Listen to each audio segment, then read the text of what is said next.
Welcome back, friends. Good morning. This is Dave in the Hobby Barn basement with the EDF conversion of the T1 Models A-10.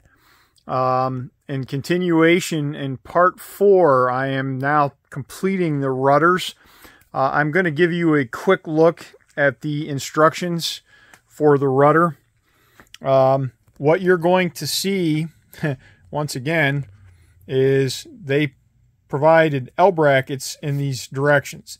That is not what comes in your hardware packet. At least that is not what came in mine. Mine came with the Y or the T brackets. Either way, when you go to install these, they again will not line up as they show in the directions underneath. So I will show you what has to happen if you are supplied the way I was with the T brackets instead of the L's as these are. So the rest of the hardware is correct, other than these screws are not. They do provide those heavy wood screws as they did for the elevators. So I did use those. Again, there were no washers, so I had to use the 3mm washers I mentioned in the previous video. You will receive your clevises, your rod, etc. So, moving back over here, also in the hardware for the rudder, you will get these 4 long bolts. These are what you connect the rudder to the elevator assembly with. So, bear that in mind.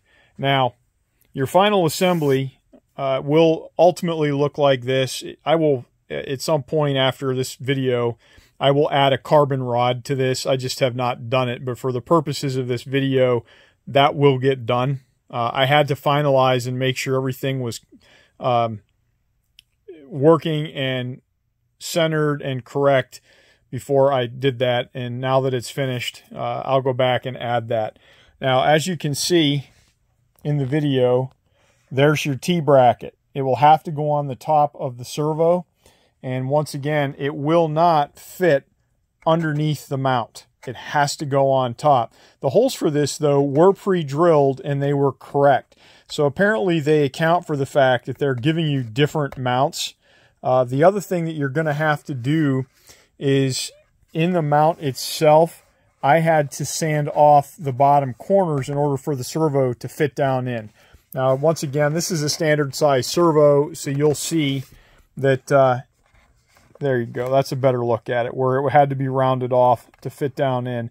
The tape is temporary, folks. Don't judge. Haha. You'll have to add a little bit of snake skin or something just to protect that where it pops out.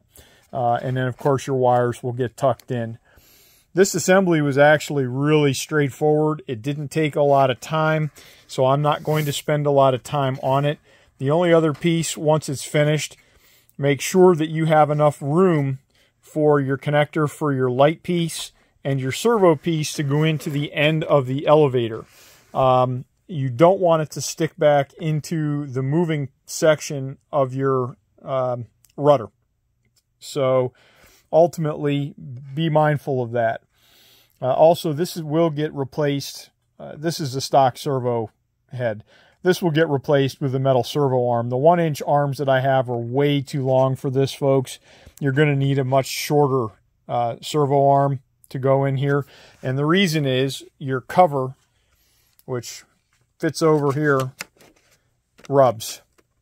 So you had to have a much shorter, it needs to be about a 3/4 inch arm in order for it to work correctly.